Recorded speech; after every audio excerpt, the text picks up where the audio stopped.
Bienvenue à toutes et à tous. Merci de nous rejoindre pour cette édition. Nous voici le sommaire. Bénin, fête nationale de l'indépendance, 56 ans. Eh bien, les festivités ont démarré depuis ce matin. Après le cérémonial de dépôt de GEB, le président Patrice Talon s'est rendu à la place de l'Étoile Rouge où a lieu le défilé militaire. Les images et quelques réactions à suivre dans cette édition. On reviendra également au cours de ce journal sur le discours du chef de l'État, discours prononcé hier à la veille de la célébration des 56 ans d'indépendance, mais première édition, eh bien, sous l'ère de la rupture, sous le président Patrice Talon. Hors du Bénin, le Parlement tunisien a retiré samedi soir sa confiance au gouvernement de Habib Essid sous pression depuis que le président Bédi Caïd Essebsi s'est dit en faveur d'un cabinet d'union nationale il y a 2 mois. Les détails à retrouver en page inter de ce journal.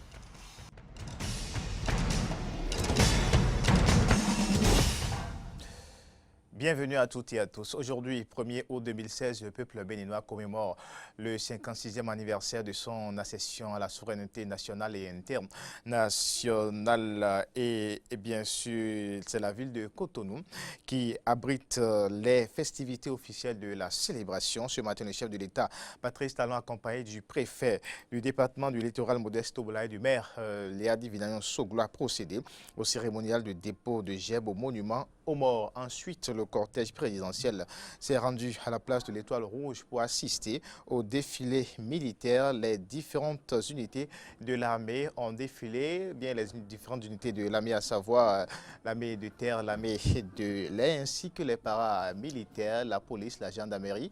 Les unités des forces des eaux et forêts ont donc défilé devant le chef de l'État. Ce défilé a duré environ 1h30. Nous allons vous proposer quelques réactions après le défilé avant la fin de cette édition. Mais en attendant, on revient sur le discours prononcé par le chef de l'État hier à la veille de la fête de l'indépendance, les 56 ans de la fête de l'indépendance. Patrice Talon, dans son discours, a fait un bilan d'un parcours collectif de plus d'un demi-siècle. Béninoises et Béninois, chers compatriotes, notre pays va commémorer demain, pour la 56e fois, son accession à la souveraineté internationale. Au-delà de la fête que justifie la conscience de liberté, l'occasion nous est à nouveau donnée de faire le bilan d'un parcours collectif de plus d'un demi-siècle et de fixer le cap pour les années à venir.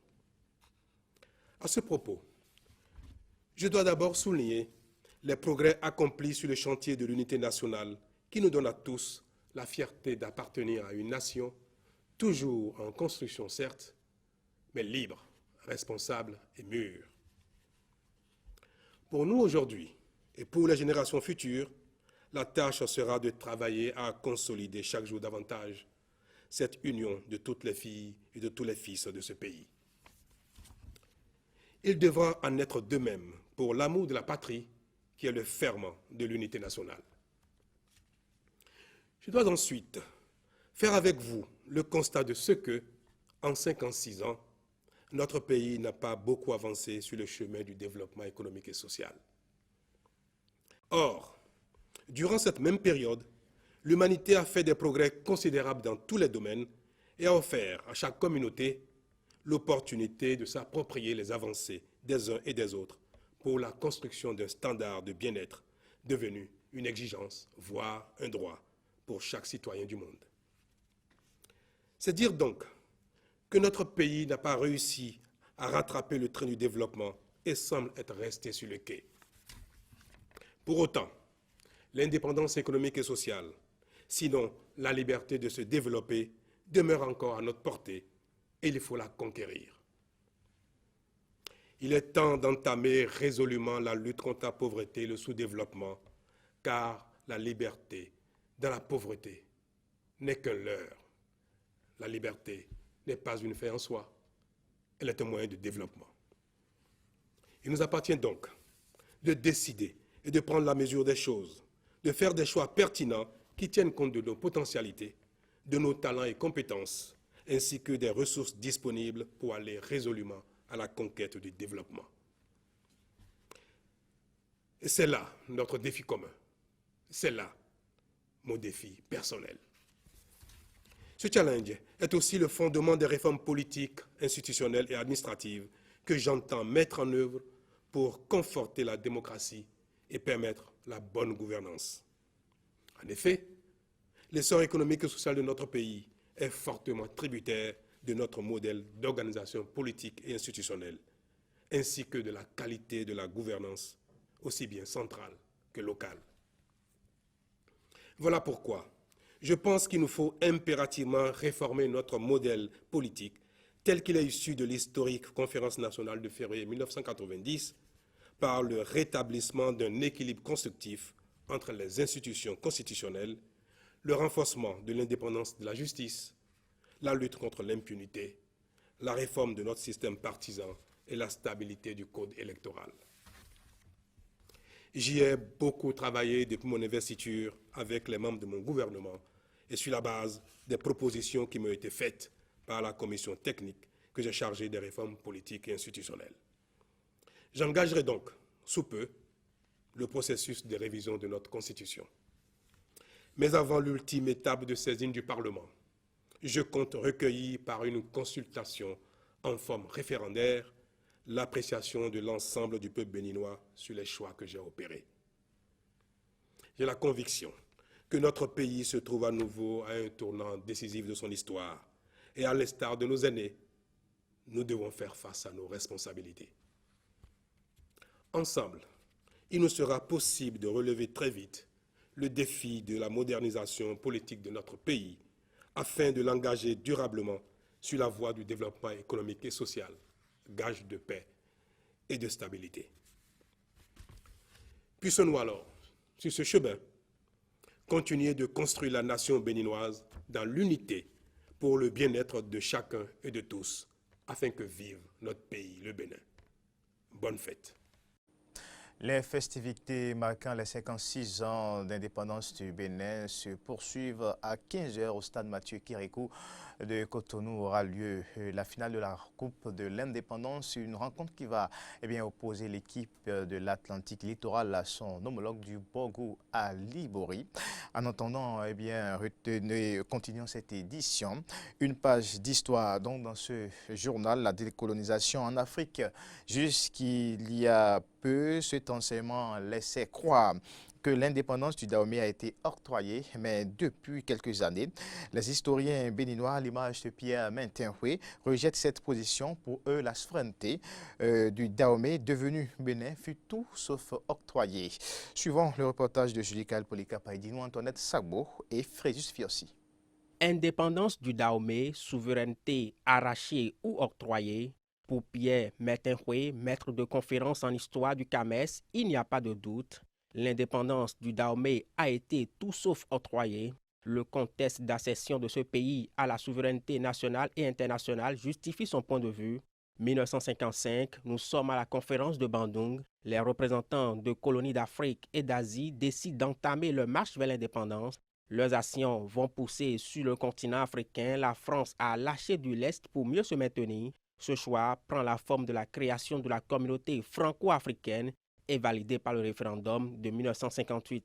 À part la Guinée de Sékou Touré, seul à avoir rejeté cette proposition, le Dahomey et les autres colonies françaises l'ont accepté, mais l'indépendance de ces colonies deviendra par la suite inévitable. Entre 1958 et 1960, les événements vont s'accélérer au point d'aboutir à la vague des indépendances, dont celle du Dahomey. Alors, entre 1958 et 1960, on a assisté ici et là à des mouvements, des partis politiques se sont prononcés pour l'indépendance et finalement, la France, contrainte, a été obligée d'accepter l'indépendance. Mais il faut retenir que c'est un vieux combat qui a pris des formes diverses et qui aboutit le 1er août 1960 à la souveraineté nationale et internationale. Et donc, on ne peut pas, lorsqu'on est héritier de cette histoire, dire aujourd'hui qu'on nous a octroyé l'indépendance. Ça, je crois qu'on peut tout dire sauf cela. Cette souveraineté va engendrer sans conteste l'euphorie au Dahomey.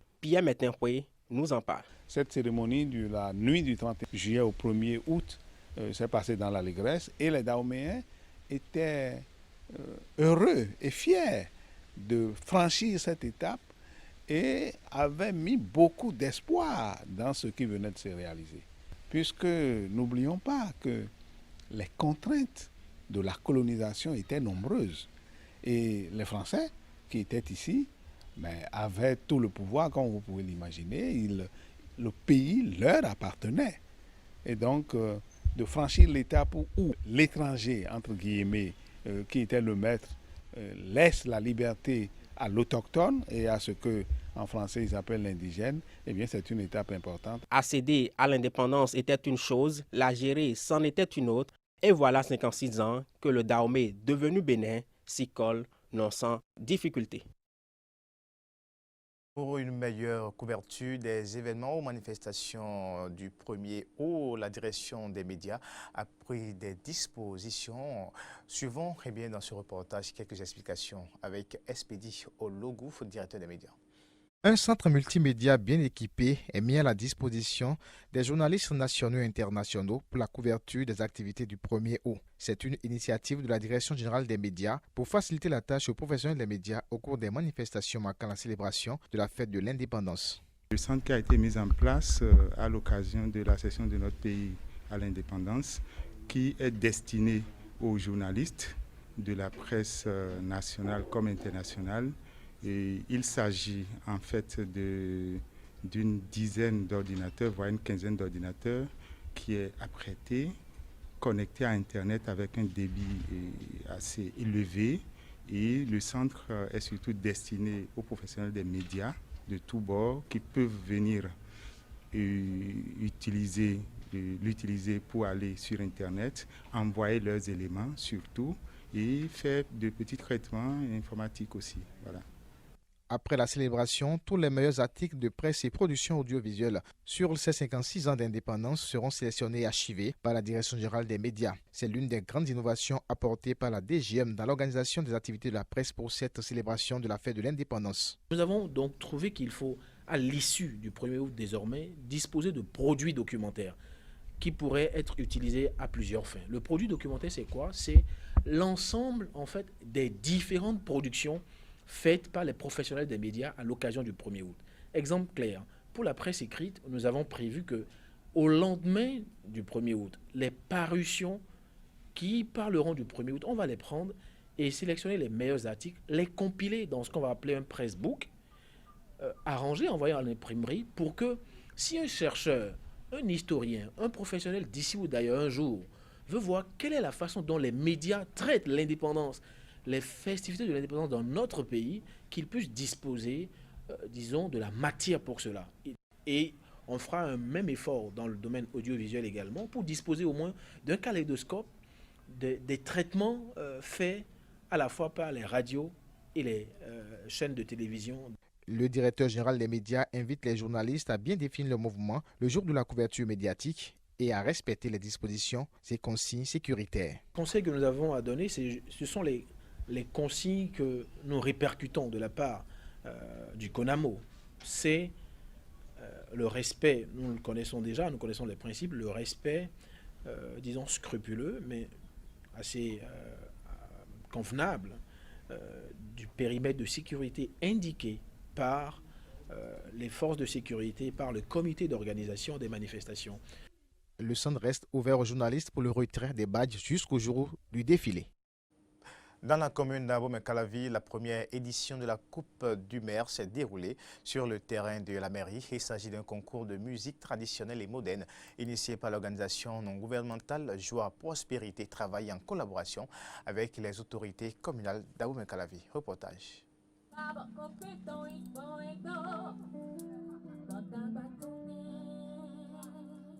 C'est dans cette ambiance musicale que la population de la commune d'Abomey-Calavi ont vécu la première édition de la Coupe du maire sur le terrain de la mairie de leur ville. Ce concours qui a pour objectif de récompenser les talents dans le domaine musical au sein de la commune d'Abomey-Calavi a mis en compétition 5 artistes en musique traditionnelle et 2 en musique moderne sous le regard d'un jury de 4 membres. Au thème des différentes prestations, la présidente du jury a prononcé le verdict. Pour les groupes traditionnels, nous avons procédé à une classification qui donne les résultats suivants. Le premier, du nom de Renouveau avec 17,75. La prestation en musique moderne donne en deuxième à Yodele avec 16,30 et en premier avec Roll avec 16,80. En conclusion, le jury accorde le troisième prix à Peugeot avec 16,50.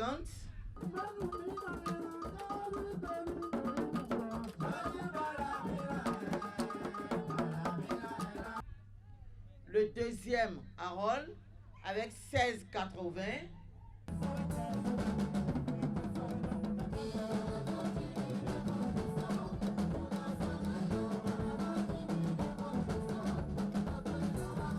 Et le tout premier à Renouveau avec 17,75.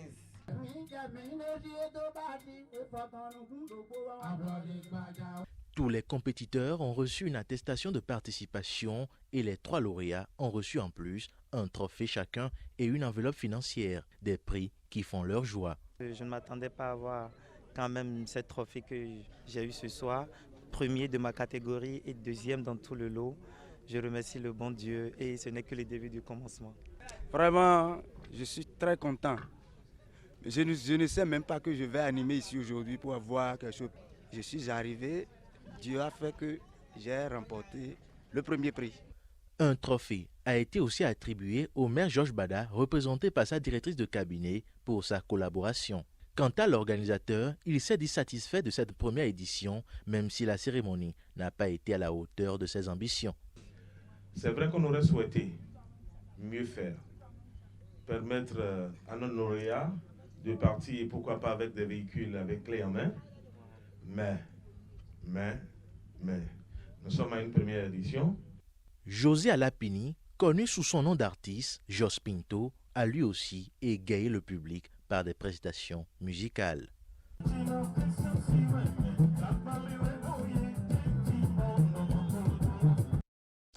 L'actualité oblige, je l'avais annoncé à l'entame de cette édition. On revient maintenant sur les réactions de quelques personnalités à la fin du défilé militaire qui a pris fin il y a environ 1 heure à la plage de l'Étoile Rouge. Vous suivrez dans l'élément qui va suivre bien sûr les impressions de Lionel Zinsou, ancien Premier ministre, candidat à l'élection présidentielle de mars 2016. Vous suivrez également le président de la Cour constitutionnelle Théodore Olo. Vous suivrez aussi le président de la Haute Autorité de l'Audiovisuel, Adam Boni Tessi, et l'honorable Guy Mitopé.